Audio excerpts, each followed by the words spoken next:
Hello everyone, welcome to exercise 3.1-B18E6. Today we will solve it with Daniel and I, Tanguy. Bien, notre exercice du jour repose sur la diagonalisation. Nous devons donc diagonaliser cette matrice-ci. Ça repose sur la recherche de deux notions principales, les vecteurs propres et les valeurs propres. Une valeur propre, c'est un lambda tel qu'il existe à un x différent de 0, tel qu'on met a de x est égal à lambda x, avec a, la matrice qui est ici. Le vecteur propre est un vecteur non nul tel qu'il existe un lambda quelconque pour qu'on ait a de x égale lambda x. Ce qui est important à la résolution de ce problème est le polynôme caractéristique. Le polynôme caractéristique se calcule de la façon suivante. Qui de a est égal à moins 1 à la puissance n du déterminant de a moins x identité, qui est ici 3. Du coup là nous avons remplacé le n par 3. Voilà. Donc, il faut calculer ceci. Donc x moins 3 moins 2, 1, 0, 0, x moins 4, 1, moins 2, x moins 3. Ici, nous remarquons que nous pouvons directement développer ce déterminant par la colonne centrale. Donc, x moins 4, facteur du déterminant de x moins 3, 1, 1, x moins 3. Ce qui est égal à x moins 4, facteur de x moins 3 au carré, moins 1. Essayons de factoriser cet élément. X moins 3 au carré moins 1, c'est égal à x carré moins 6x plus 9 moins 1 plus 8. Alors ici, deux possibilités. Soit on s'amuse à calculer le déterminant, soit on voit les racines. Ici, on a deux racines évidentes, 2 et 4. Nous pouvons factoriser par x moins 4. X moins 2. Le qui a polynôme caractéristique devient x moins 4 au carré, x moins 2. Ce qui nous indique que potentiellement 2 et 4 sont valeurs propres. Et on fera encore plus tard.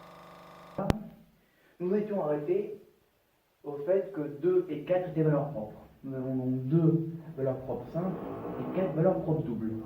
La difficulté maintenant, c'est de savoir si on peut pouvoir diagonaliser la matrice. Pour cela, il faut vérifier que le sous-espace propre engendré par les valeurs propres, que leur dimension c'est égal à la multiplicité des racines. Donc pour la valeur 2, nous n'avons pas de problème. On a une valeur de multiplicité 1, que cet espace est forcément de multiplicité 1, on n'a pas de souci. On va donc vérifier que le sous-espace propre de la valeur 4, à savoir E de 4, est de dimension 2. Pour cela, on va calculer le noyau de notre matrice moins notre valeur propre pour l'entité. On trouve donc la matrice moins 1, 0, moins 1, 2, 0, 2, moins 1, 0, moins 1. Ça, c'est la matrice 4 moins A moins 4 identité. L'astuce pour aller chercher le noyau est de venir apposer en dessous de la matrice identité. Comme ici. Et on va venir faire des opérations sur les colonnes afin de faire apparaître des colonnes de 0 ici. Quand on va faire des opérations sur les colonnes, on va venir changer la base de départ qui est ici. Et ainsi, avoir une base en bas qui va donner par l'application de la matrice les colonnes de 0 dessus, soit le noyau. Donc, on va ici faire comme opération que la colonne 3 reçoit la colonne 3 moins la colonne 1, pour ainsi faire apparaître une deuxième colonne de 0 ici. Donc la colonne 1 ne change pas. Et la colonne 3 devient 0, 0, 0. Ici, la colonne 1 ne change pas non plus. La colonne 2 non plus. Et la colonne 3 va devenir moins 1, 0, 1. Ainsi, on se rend compte qu'on a deux colonnes de 0. C'est-à-dire qu'on peut trouver que le noyau de dimension 2 et ces deux vecteurs-là forment une base du noyau.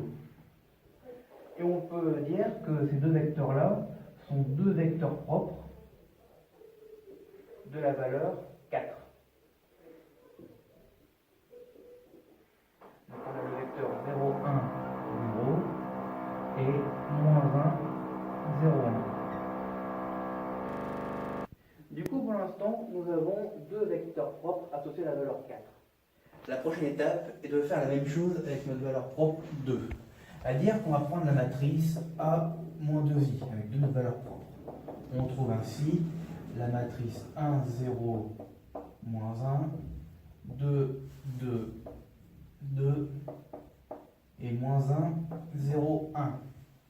Comme tout à l'heure, on va venir y apposer la matrice invitée afin de pouvoir calculer le noyau. Le but va venir de faire apparaître une colonne de 0 en haut, quand on sait que la dimension sera que le noyau sera de dimension 1. Donc on va dire que C4, donc C3, la colonne numéro 3, va recevoir une fois la colonne numéro 1 et moins deux fois la colonne numéro 2. Ainsi, nos deux premières colonnes vont rester inchangées, mais de troisième colonne va venir s'annuler.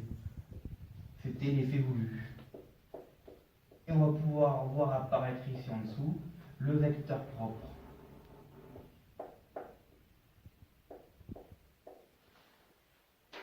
Qui est ici. Donc nous avons donc maintenant un vecteur propre associé à la valeur 2, qui n'est autre que 1, moins 2, 1. Nos trois vecteurs propres. Il faut vérifier maintenant que la matrice A est bien généralisable. Pour cela, on doit vérifier si la multiplicité est bien égale à la dimension. Or, on voit 4 multiplicité 2, on est que le noyau a une dimension 2. Idem pour la valeur propre 2, tout va bien. La matrice A est généralisable.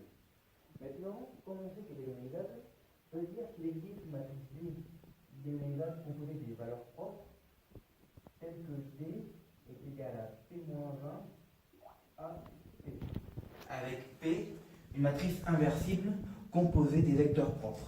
C'est-à-dire qu'on peut former P avec le vecteur propre, tel que P est égal à 1, moins 2, 1, 0, 1, 0, moins 1, 0, 1, et que si on applique la formule qui est ici, on va trouver D qui va être formé des valeurs propres 2, 4 et 4. Ainsi, nous avons bien diagonalisé la matrice